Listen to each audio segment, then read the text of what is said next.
예수님께서 겟세마네 동산에서 제자들을 3번이나 깨우시면서 함께 기도하자라고 하셨지만 제자들은 끝내 잠을 이기지 못하고 기도의 자리에서 실패했습니다. 첫 번째 깨웠을 때는 41절에 시험에 들지 않기에 깨어 기도하라 마음에는 원이로되 육신이 약하였도다 라고 하셨고, 두 번째 깨울 때는 43절에 야 눈이 피곤해 보인다 라고 하셨고, 세 번째는 자 이제 일어나자 함께 가자 나를 파는 자가 가까이 왔다 라고 하셨습니다. 그리고 예수님께서는 붙잡혀 가셨고 제자들은 모두 도망갔습니다. 마음은 원이로되 육신 약하다라고 하는 것은요, 영은 기도하려고 하는데 육적인 욕구가 기도하기를 싫어합니다. 좀 더 자자, 좀 더 놀자 라고 합니다. 육적인 욕구가 영적인 욕구를 이기면 예배의 자리, 은혜의 자리, 기도의 자리에 가려고 할 때 가지 못하게 붙잡습니다.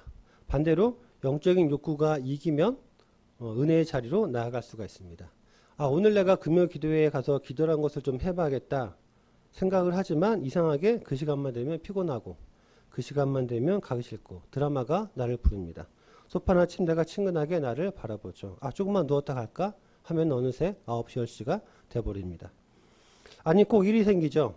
이번 주에 꼭 가려고 했는데 어쩔 수 없네. 다음 주에 가야겠다 하면서 미소를 짓습니다.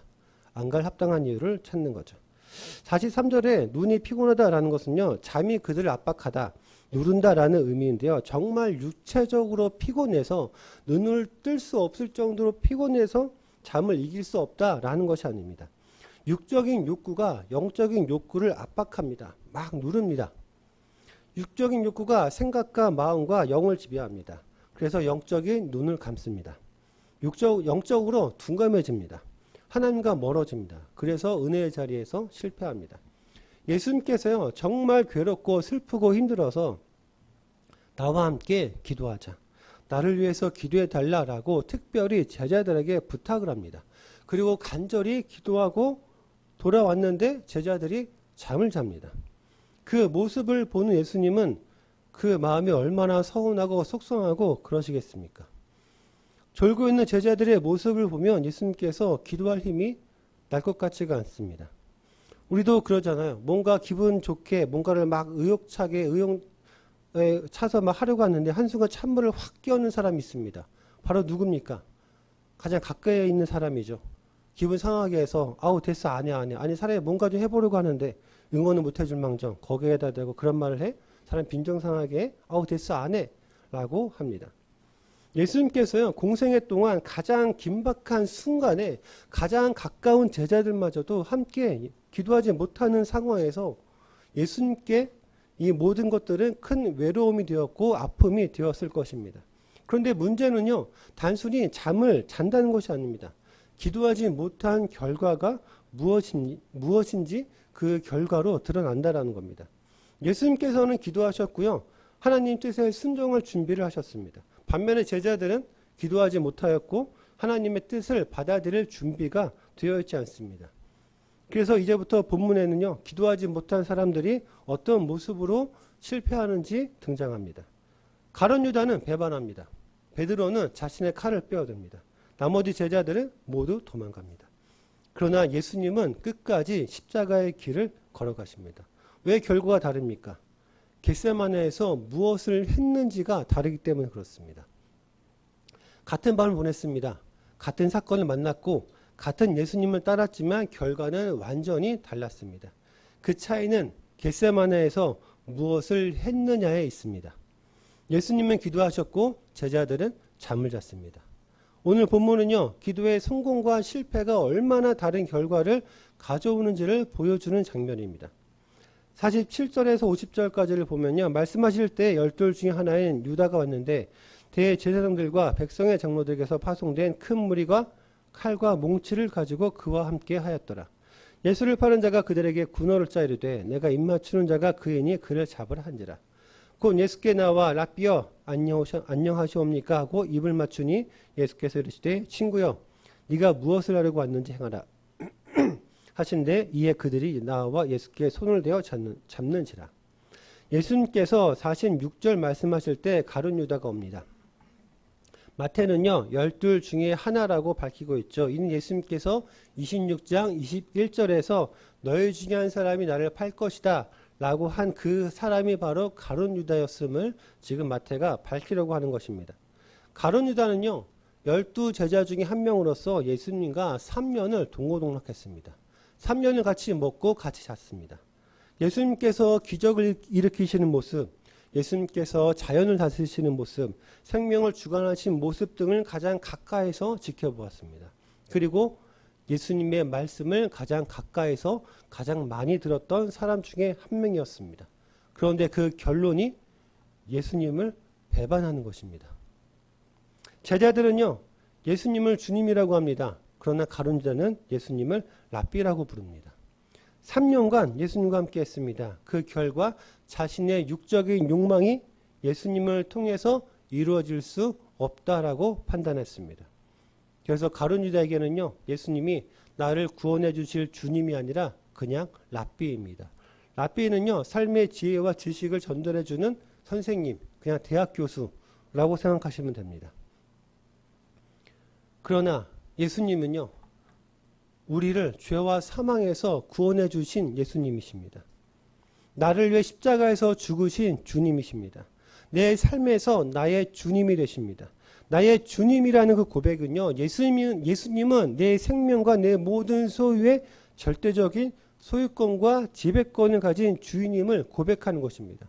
나의 주님이라는 그 고백은요, 예수님은 내 생명과 내 모든 소유의 절대적인 소유권과 지배권을 가진 나의 주인이심을 고백하는 것. 이 고백은요, 철저한 순종의 고백입니다. 이 의미를 알고 예수님은 나의 주님이시라고 고백할 수 있으시겠습니까? 예수님은 나의 주님이십니다. 예수님은 나의 모든 것, 내 절대적인 내 모든 것의 주인 되십니다. 라는 고백입니다. 이 의미를 알고 우리가 고백해야 됩니다. 그냥 입술로만 고백하는 것이 아니라 우리의 삶으로 우리의 입술의 고백이 증명되어져야 한다는 것이죠. 내가 예수님을 랍비로 인식하느냐 아니면 주님으로 인식하느냐, 이 시작은요, 기도의 자리에 내가 있느냐 내가 없느냐, 여기서부터 시작합니다. 유대인의 입맞춤은요, 지위가 낮은 사람이 높은 사람에게 하는 존경의 인사였습니다. 그러나 예수님에게는 배반의 입맞춤이 되어버리고 맙니다.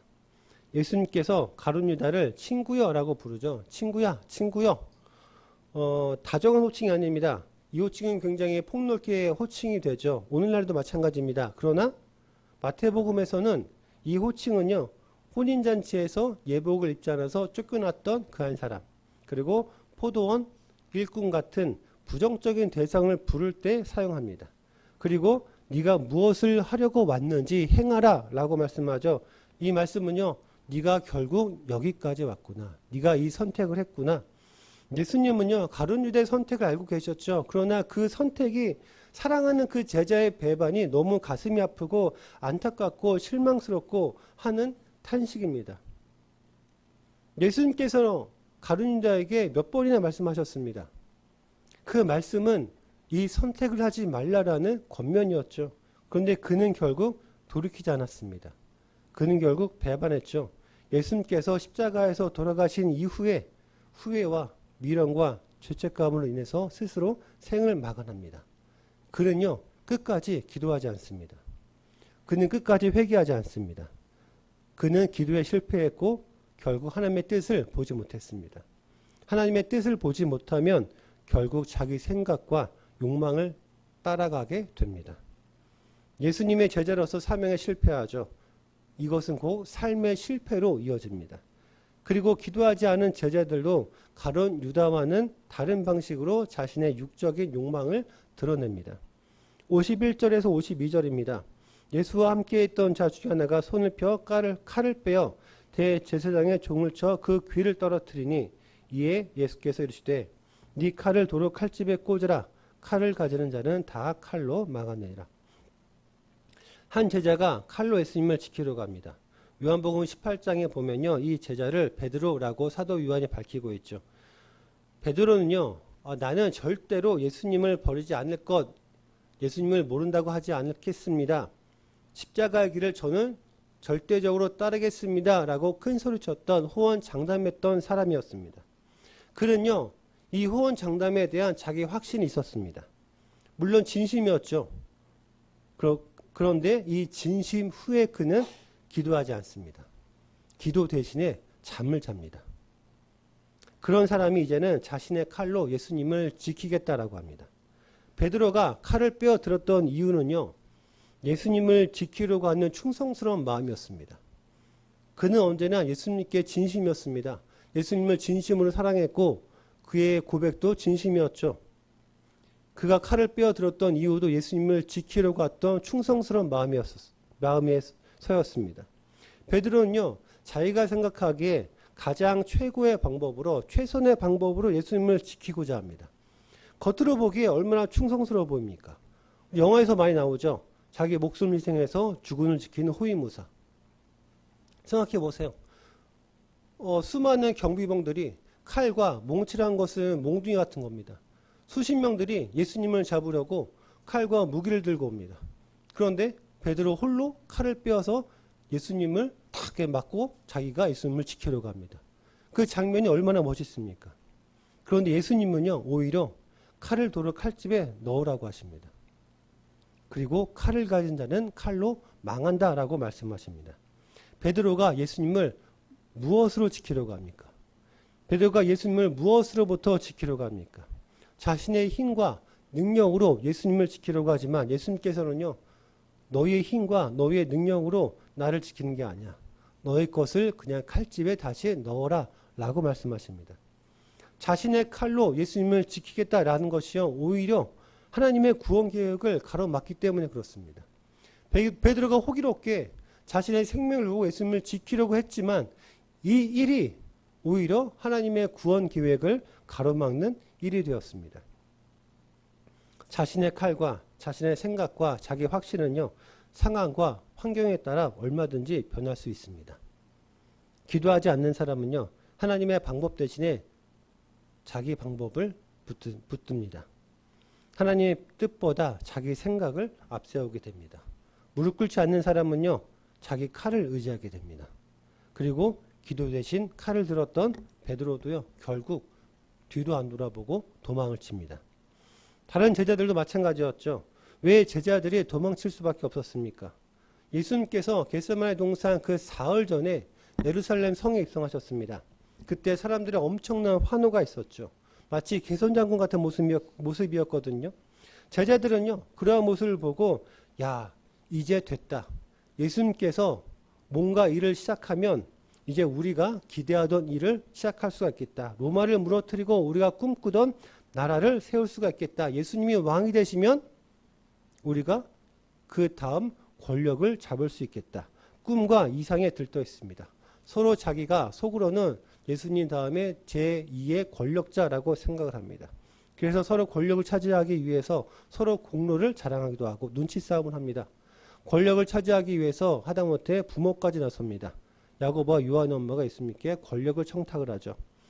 이제 예수님께서 한마디만 하시면 자, 이제 시작하자 라고 한마디만 하시면 이제 로마를 뒤집어 엎어버리고 우리가 다시 우리만의 나라를 세울 수가 있겠다. 우리가 권력을 잡을 수 있고 자신들의 육적인 욕망이 점점 더 커집니다. 그런데요, 시간이 갈수록 자신들의 생각대로 일이 이루어지지 않습니다. 예수님은 그들의 기대와는 전혀 다른 이상한 행동과 말씀을 하세요. 자꾸 나는 이제 곧 죽을 거야. 너희들이 나를 배반하고 다 나를 버릴 거야. 라는 이상한 얘기를 하십니다. 분위기가 뭔가 이상해요. 뭔가 쎄하죠. 이게 아닌데? 왜 자꾸 저런 말씀을 하시지? 이제 그런 말씀도 그만하시고 이제 뭔가 좀 하실 때가 되지 않았나? 라고 생각합니다. 제자들의 흥분된 기대가 실망과 조바심으로 점점 변해갑니다.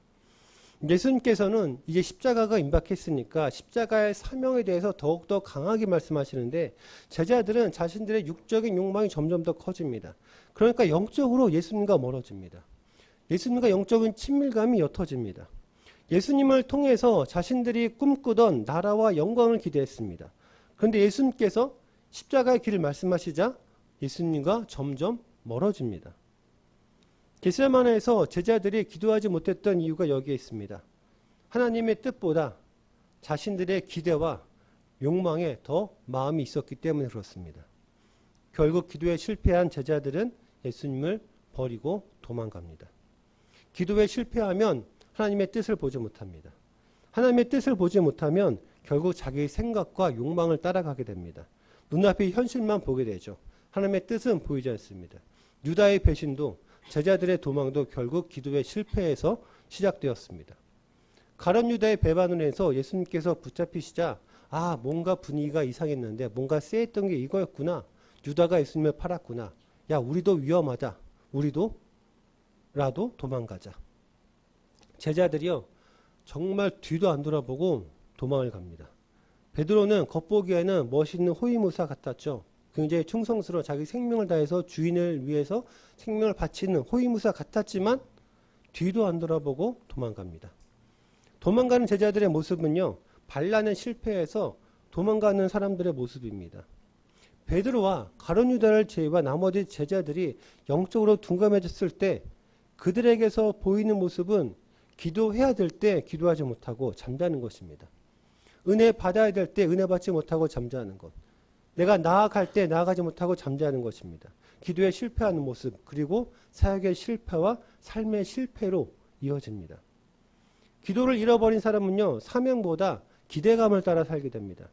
그래서 자신들이 원하던 육적인 욕망을 실현하게 해주실 예수님이 무너지니까 자신들의 기대와 신념도 무너집니다. 그래서 뿔뿔이 흩어집니다. 그런데 그 가운데서 오직 한 분만 굳건하게 서 계십니다. 땀이 피로 변할 정도로 기도하셨던 예수님.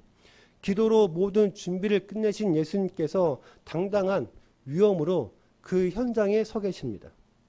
53절부터 한번 보죠. 너는 내가 내 아버지께 구하여 지금 12군단 더 되는 천사를 보내시게 할 수 없는 줄을 아느냐. 내가 만약 그렇게 하면 이런 일이 있으리라 한 성경이 어떻게 이루어지겠느냐 하시더라. 그때 예수께서 무리에게 말씀하시되 너희가 강도를 잡는 것과 같이 칼과 몽치를 가지고 나를 잡으러 왔느냐. 내가 날마다 성전에 앉아 가르쳤을 때 너희가 나를 잡지 아니하였도다. 그러나 이렇게 된 것은 다 선지자들의 글을 이루려 함이니라 하시더라. 이에 제자들이 다 예수를 버리고 도망하니라. 예수님은요, 십자가를 앞두고 기도하셨습니다. 제자들은 십자가를 앞두고 잠을 잤습니다. 예수님은 하나님의 뜻이 이루어지기를 기도하면서 스스로 순종하셨습니다. 베드로는 자기 생각을 추구하며 자신의 칼로 십자가를 가로막습니다. 유다는 배반했습니다. 다른 제자들은 모두 도망갔습니다. 지도자들은 자신들의 탐욕으로 예수님을 죽이려고 합니다. 예수님께서요, 힘이 없어서, 그러니까 무력이 없어서 스스로 붙잡힌 것이 아닙니다. 12군단도 더 되는 천사를 부를 수도 있었습니다. 천군 천사를 부를 수도 있었죠. 그러나 성경을 이루기 위해서 스스로 순종하셨습니다. 하나님의 뜻을 성취하기 위해서였습니다. 내 원대로 마옵시고 아버지의 원대로 하옵소서. 예수님이요, 자신의 뜻보다 하나님의 뜻을 구하셨고, 그리고 하나님의 뜻을 성취하시기 위해서 스스로 붙잡히셨습니다. 그래서 붙잡히는 그 순간에도 흔들리지 않으십니다. 배신당하셨지만, 억울한 일을 당하셨지만, 앞으로의 고난이 너무나 걱정되고 너무나 두려웠지만 그럼에도 불구하고 흔들리지 않으셨습니다. 두려워하지 않으시고 십자가의 길을 끝까지 걸어가셨습니다. 이유는 예수님께서 기도의 자리에서 하나님의 뜻에 순종하기로 결단하셨기 때문에 그렇습니다. 우리 삶의 고난에서 기도가 없으면 우리 흔들립니다. 수많은 위협과 유혹 앞에서 기도가 없으면 우리 넘어집니다. 기도의 자리에 내가 있어야지 담대할 수 있습니다. 기도의 자리에 내가 있어야지 두려워하지 않을 수 있습니다. 수많은 위협과 수많은 유혹 앞에서 우리가 어찌 견딜 수가 있겠습니까? 기도해야만 우리가 담대하게 끝까지 십자가의 길을 따라갈 수가 있습니다. 기도는요, 하나님의 뜻에 순종하게 합니다. 기도가 십자가의 고난을 없애주지 않습니다. 기도가 우리 삶의 고난을 해방시켜주지 않습니다. 그러나 감당할 힘을 줍니다. 우리 삶의 고난을 감당할 힘을 줍니다. 기도가 예수님의 마음을 하나님의 뜻 위에 굳건하게 세웠습니다. 마찬가지로 기도가 우리의 마음을, 우리의 생각을 하나님의 뜻 위에 굳건하게 세웁니다. 그래서 우리는 흔들리지 않을 수가 있습니다. 오늘 본문은요, 이제껏 예고만 하셨던 십자가의 그 고난과 죽음이 실제적으로 시작되는 현장입니다. 예수님께서는요, 가룟 유다와 함께 온 대제사장들과 장로들이 보낸 사람들에 의해서 붙잡히십니다. 54절에 보면 성경이 어떻게 이루어지겠느냐라고 하시죠. 베드로는요, 자신의 칼을 보고 있습니다. 예수님을 잡으러 뭉치는 칼과 뭉치를 보고 있죠. 유다는 돈을 보고 있습니다. 그러나 예수님께서는 성경을 보고 있습니다. 성경이 어떻게 이루어지겠느냐. 사람들은요, 눈앞의 상황과 환경을 보고 있지만 예수님께서는요, 하나님의 뜻을 보고 계십니다. 예수님의 삶은요, 철저하게 하나님의 뜻에 맞춰져 있습니다. 예수님을 붙잡으러 온 사람들, 성전 경비대, 대제사장 장로들입니다. 당시 종교와 경제와 권력을 가진 사람들입니다.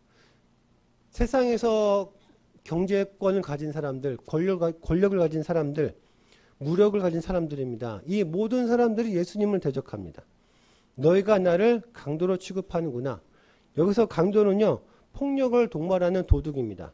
혁명가이고 반역자를 뜻하죠. 너희가 나를 반역자로 취급하는구나. 그런데 예수님께서 날마다 성전에서 가르치셨습니다. 예수님께서 몰래 숨어서 활동하지도 않으셨습니다. 예수님께서는 숨지도 않으셨죠. 그럼에도 불구하고 그들이 강도로 취급합니다. 세상이 예수님과 우리를 대하는 방법입니다. 왜냐하면 예수님의 길을 따라가는 우리가 세상에 위협이 되기 때문에 세상이 우리를 압박합니다. 자신의 욕망을 추구하기 위해서 제거하려고 합니다. 세상의 욕망을 추구하려고 하는 사람들이 십자가의 길을 따라가는 사람들을 제거하려고 한다라는 거죠. 왜냐하면 하나님 자녀로서 정체성을 뒤흔들 수 있는 것들로 우리를 공격합니다. 말이라는 칼로 공격하죠. 돈이라는 뭉치로 우리를 공격합니다. 세상의 가치와 기준으로 우리를 위협합니다. 여러 가지 것들이 예수님의 길을 따라가는 우리를 죽이기 위해서 공격합니다.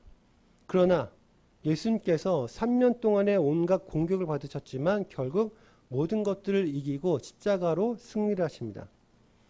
오직 예수님만 하나님의 뜻을 따라서 십자가로 나아가십니다. 십자가의 길은요,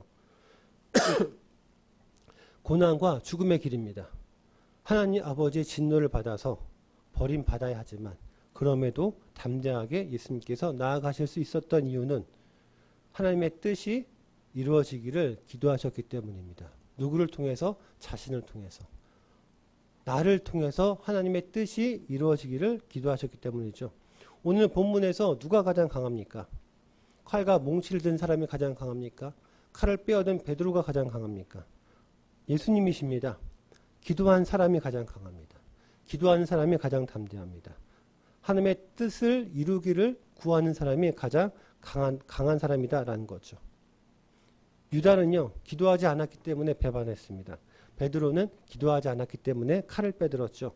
제자들은 기도하지 않았기 때문에 모두 도망갔습니다. 그런데 예수님은 기도하셨기 때문에 십자가로의 길을 가십니다.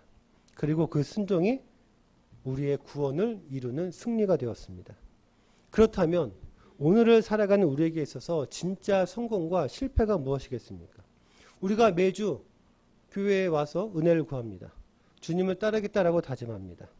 하지만 겟세마네 제자들처럼 우리 역시 주님을 통해서 내 이상과 목적을 이루려고 하는 육적인 욕망에 사로잡혀 있지 않는가 우리가 돌아봐야 할 것입니다. 본문에 등장하는 제자들의 첫 모습은 바로 우리들의 모습입니다. 그들이 영적으로 둔감해져서 기도해야 될 때 기도하지 못하고 결국 주님의 십자가적 삶을 깨닫지 못했습니다. 자신들이 원하던 육적인 욕망을 실현시켜 주실 예수님이 무너지니까 자신들의 신념도 자신들의 신앙도 함께 무너져 내렸습니다. 영적으로 둔감해졌을 때 보이는 모습은요, 기도해야 될 때 기도하지 못하고 잠을 자는 것, 십자가의 삶을 깨닫지 못하는 것입니다. 예수님의 삶은요, 성경을 이룬 삶이었습니다. 예수님을 통해서 자신들의 이상과 목적을 이루려고 했던 제자들이었습니다. 그래서 자신들이 원하던 육적인 욕망을 실현시켜 주신 예수님이 무너지니까 자기들도 같이 무너졌습니다. 이 모습이 바로 우리의 모습이 될 수 있다는 거죠. 그러나 그들이 언제 다시 일어났습니까? 부활의 주님을 만나고 나서 말씀이 풀어졌을 때 가슴이 뜨거워질 정도로 선지자들이 글이 풀어져서 예수님께서 하셨던 말씀들이 깨달아졌습니다. 예수님이 하셨던 말씀들이 믿어졌죠. 그리고 말씀의 실체를 만납니다. 그들이 성령을 받고 말씀의 실체를 만나서 예수님의 증인이 되었을 때는요. 고난과 역경 속에서도 그들에게 보이는 영적인 모습은 기도에 성공하는 모습입니다. 영적으로 깨어있는 모습, 그래서 사명에 성공합니다. 그래서 삶에 성공합니다. 제자들에게 있어서 삶의 성공은요. 예수님처럼 자신들의 삶을 통하여 하나님의 뜻이 이루어지는 것입니다. 우리가 하나님의 자녀입니다. 하나님 자녀로서의 삶의 성공과 실패가 무엇이겠습니까? 내 삶을 통하여 하나님의 뜻이 이루어지느냐, 내가 십자가의 길을 따르느냐, 내 사명을 감당하느냐, 영적인 욕구를 따르는 삶을 살 것인가, 육적인 요구를 따르는 삶을 살 것인가. 그래서 우리는 기도해야 됩니다. 하나님, 저를 통해서 하나님의 뜻이 이루어지기를 기도합니다. 저의 육적인 욕망을 이기고 영적인 욕구를 충족시키는 삶을 살기를 기도합니다. 저의 사명을 이루는 삶이 되기를 기도합니다. 하나님의 뜻이 성취되는 것은 내 욕망의 성취가 아닙니다. 예수님께서는요, 내 육적인 욕망을 이루어주시는 분으로 생각하면 어느새 성경이 아니라 내 생각과 내 기준이 됩니다. 내가 깨달은 건, 내가 옳다고 여기는 건 내 신앙과 내 이해가 바로 내 삶의 기준이 된다라는 거죠. 그래서 흔히 예전에 들었던 말 중에 그런 말이 있더라고요. 내가 복음이라는 말. 성경에는 오복음서가 있다고 이야기합니다. 마태복음, 마가복음, 누가복음, 요한복음, 내가복음. 내가 곧 복음이다. 이것이 우리 삶의 기준이 되어선 안 되겠죠. 그러나 신앙은 예수님이 내 뜻에 순종한 것이 아니라 내가 예수님의 뜻에 순종한 것입니다. 내가 아니라 말씀이 기준이죠. 말씀이 기준이 되어서 기도로 이 기준을 유지하는 것이라고 할 수 있겠습니다. 주일에 은혜를 받았으면 받은 은혜를 유지할 수 있는 힘이 무엇이겠습니까? 바로 기도입니다. 세상에 많은 유혹과 우리의 마음을 두렵게 하는 많은 위협이 있죠. 말씀이 기준이 되어서 분별하고 우리가 기도로 이겨서 담대하게 하나님의 뜻에 순종할 수 있습니다. 담대하게 우리의 사명을 감당하며 십자가의 길을 갈 수 있다는 거죠. 오늘 본문에는 네 종류의 사람이 등장합니다. 유다는 기도하지 않았고 배반했습니다. 예수님보다 돈을 선택했죠. 제자들은 기도하지 않았고 도망갔습니다. 예수님보다 자신의 꿈을 더 사랑했습니다. 베드로는 기도하지 않았고 칼을 들었습니다. 하나님의 뜻보다 자신을 더 붙들었습니다. 그러나 예수님은 기도하셨고 십자가를 지셨습니다. 끝까지 하나님의 뜻을 이루셨습니다. 기도의 실패는 사명의 실패로 이어집니다. 그리고 삶의 실패로 이어집니다. 기도의 성공은 사명의 성공으로 이어집니다. 그리고 삶의 성공으로 나아갑니다. 우리 삶을 통해서 하나님의 뜻이 이루어지는 참된 성공의 삶을 살기를 주님의 이름으로 축원드립니다.